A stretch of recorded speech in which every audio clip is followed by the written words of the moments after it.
Hello? Why is it so zoomed in? Hello? Oh, there we go. Hello everyone, welcome back to my channel. Thank you so much for clicking on this video and for being here today. Today we're going to be doing something a little bit different on my channel. We're actually going to be talking about my hair transformation. So the other day I posted a before and after of my hair transformation on Instagram, and then I posted a ask me anything on my Instagram story because so many people had questions about how I grew my hair back. For those of you who are new here, or for those of you who are not familiar with who I am, I lost over half my hair when I lost weight. So during my 140-pound weight loss journey, I lost half my hair. So in this video, I'm going to be talking about how I grew it back and how I added so much thickness to it. Right now, it doesn't look its best. That's because I didn't want to put any product in my hair or blow dry it or anything for this video. I just wanted to show you what it looks like in its natural state. I've never had super thick hair in the first place, but this compared to what I had, girl, it's a lot better. I also got new glasses and I put my septum back in. So 2020, changes are being made. 2020 has not started off great for me, but I'm gonna turn that shit around. But before jumping into all my tips, tricks, and products and everything that has to do with my hair, I wanted to give a very big thank you and shout out to Skillshare for sponsoring this video. So for those of you who are unfamiliar with Skillshare, they are an online learning community that offers membership with meaning. Skillshare empowers you to accomplish your goals by providing a ton, and I mean a ton, of classes that can teach you to do an array of things, learn literally anything. Skillshare offers classes designed for real life so you can learn and grow with shorter classes that fit your busier schedule. And best of all, Skillshare is super affordable, especially when compared to in-person classes and workshops. So the class I'm currently taking on Skillshare is called Real Productivity: How to Build Habits That Last by Thomas Frank. I'm just really motivated to get stuff done this year, and one of my biggest problems that I've come to accept, I mean I've always known it, but I've come to accept, is that I get distracted really easily and my productivity levels go really low. In this class so far, I've learned how to set realistic goals, as well as continue pushing and not giving up when I fail. So if you are interested in learning a new skill or trying something new, Skillshare is giving away 2 free months of the premium membership for anyone who clicks the link below in my description box. And then after the 2 months expire, you are only charged $10 a month to use the service. $10 a month for unlimited classes to learn whatever you want. I think it's a great deal. So thank you again to Skillshare for sponsoring this video. And now let's get on to hair talk. Oh, hair. As per usual, I have my notes because if I don't have my notes, I will blab. Blah, blah, blah, blab. Blah, blah. Okay, so to start, I'm just going to say the main reason why I think I lost so much hair in the first place, just to maybe enlighten some of you as to why you are experiencing hair loss. Obviously, there are a ton of reasons why you could be losing hair, ranging from just plain genetics to a condition, an autoimmune disease. So this is not me being a doctor telling you why you're losing hair. This is just why I lost hair. But if you are concerned with prolonged hair loss, definitely go to a doctor and definitely get your blood taken because it can reveal a lot about your health, as I learned. But yeah, so the reason why I lost over half my hair was due to inadequate and just plain bad nutrition. As I've said a lot of times on my channel, when I first started losing weight, it was my first attempt to lose weight. And as a result, I had no idea about anything, literally anything. I remember Googling what a calorie was because I was 22, I think, when I started losing weight.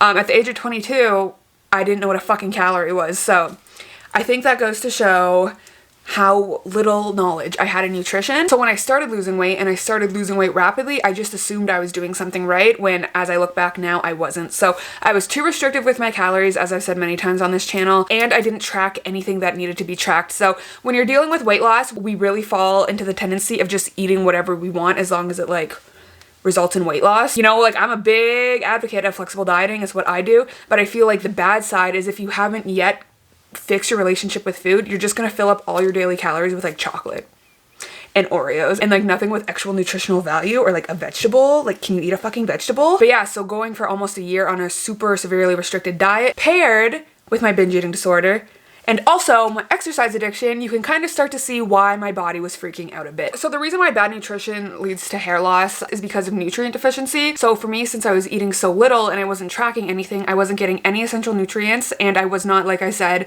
tracking my macros. So as a result, I was also super protein deficient. Protein deficiency obviously is not good. Even hearing it, you're ooh, that's not good.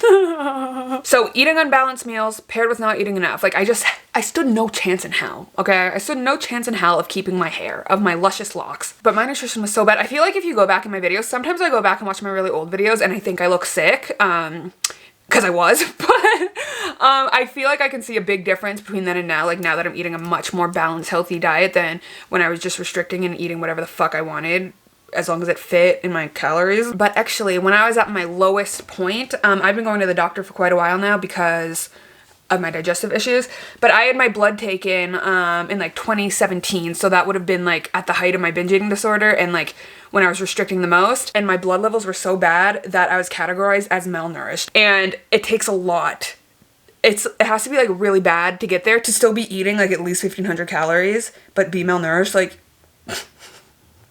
the diet wasn't good, girl. So since then I get my blood taken pretty often because we're still working on all my health issues, and I'm happy to report my blood is perfect now. But if you are nervous about, you know, your levels of anything, definitely get your blood taken. So when I realized that the main cause of all my issues had to do with my diet, that's when I started to change a lot of things. So I instantly started eating 500 more calories a day, and that still had me in a caloric deficit, so you know I was super restrictive, and I started eating more balanced meals. So I'm still not a really big macro tracker, like I just don't have time for that shit. I don't care how much like fat is in my meal, but I do track my proteins. So out of the 3 macros, carbs, fats, and proteins, protein is the one I always strive to hit. Just so you know, if you are protein deficient, your hair can start falling out within like 3 months of excessive dieting. So signs show early. It's just when I was losing weight, since like I said, I didn't know anything about anything, I was like, this is normal. I even have a video that did really well, so I'm kind of embarrassed now.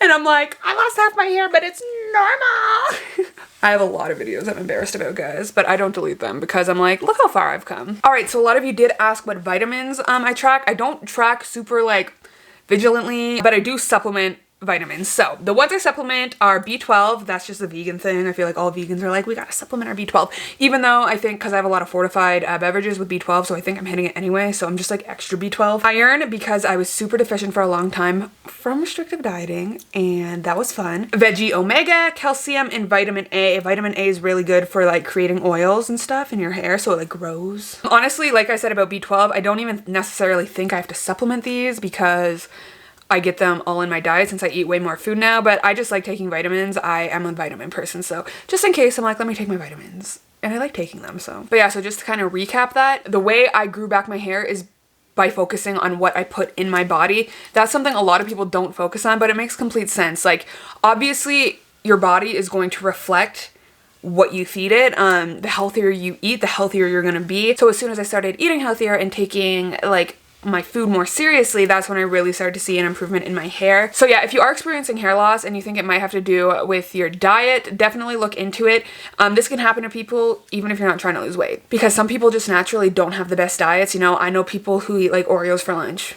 Okay, so on to the products I'm using now. I did change my products a lot, as I said in my Instagram post. Since I said that, a lot of people were like curious to know what I'm using. So up until like a year ago, I always dyed my hair with box dye. Since I have black hair, it was pretty easy because, you know, I didn't have to do highlights or anything. And I was always like, well, I'd rather pay $8 and do it myself than like $100 and get it professionally done. And then I was also using not the best drugstore shampoo, so I was using Head & Shoulders, which when I started going to my hairstylist, she was like, oh hell no, apparently Head & Shoulders is not good for you. And I recently found out it's not even vegan, so I'm not impressed. But anyway, the reason why I'm telling you this story is because the day I went to my hairstylist to get my hair re-dyed black is the day I realized I was dyeing my hair wrong, and it was really affecting the quality of my hair. So when I used to dye my hair with box dye, I would, you know, dye it and then the roots would start coming in, so I'd go and I'd dye it all again, and so on and so on. When I went to my hairstylist, that's when I realized I shouldn't be dyeing my whole head over and over, because that's what fries the shit out of your hair. So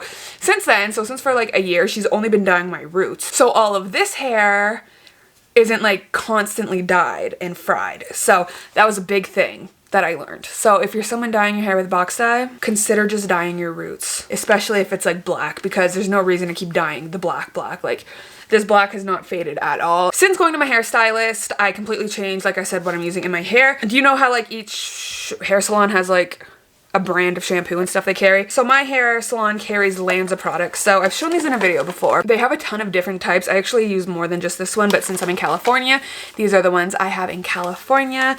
And it's all plant-based vegan hair care, and it just makes your hair feel so soft. Like, a big reason why I was using Head and Shoulders before is because I had like one time when I had dandruff, and then like I was scared to stop using it because I was like, is my dandruff gonna come back? But then my hairstylist was like, you just need like a super moisturizing shampoo. And I was like, oh.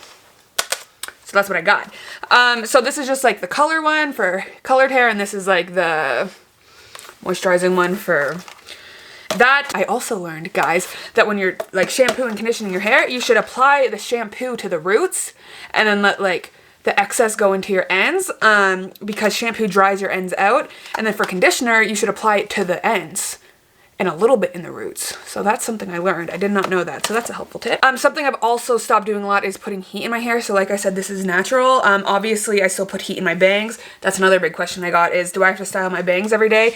The answer is yes, but it takes literally 30 seconds. I just take a round brush and blow dry it a bit. But when I do put heat in my hair, so every day I'll put this in my bangs, and then if I put it in here, you know, I'll put this in. But this is the Bumble and Bumble Hairdresser's Invisible Oil Heat UV Protective Primer. Oh. Sorry if my fucking nails look ratchet. Yeah, so that's that. And this is just like little heat spray. It smells so delicious. And then this is something I've been putting on my ends to like add life to my ends. This is actually, my mom actually got this first, and then I was like, ooh, so I needed to get it. So this is also Lanza.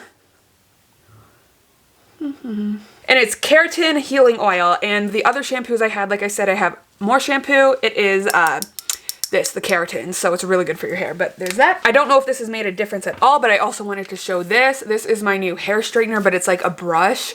So when I do like straighten my hair, I literally just like brush through it, and I feel like it's better for your hair because it's not like pressing on it super hard. You're literally you just brush your hair with this, and it like straightens your hair. It's like incredible. But this is GHD. Yeah, the GHD Glide. And then finally, the question that I got a lot was, how often do I wash my hair?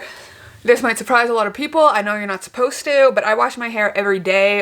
It just comes along with having fine hair. Like I said, my hair gets greasy so fucking quickly, and it's disgusting, especially now that I have bangs. Like, you can't, like, dry shampoo with my type of hair, it does not work, especially with bangs, because bangs naturally already get way oily because they're on your forehead. So, yeah, I wash my hair every day. And my hairdresser told me it was fine. Okay? She said it was fine. But anyway, I'm going to stop talking about absolutely fucking nothing and leave. So guys, I hope this was helpful. If you liked it, please remember to like, leave a comment, and if you're new here, subscribe. I have lots of exciting content coming this year. You can get fit with me because I am ready to have a 4-pack at least. Yeah, thank you guys so much for watching. I really appreciate it. I hope you will have a wonderful day, and I will see you next time. Bye.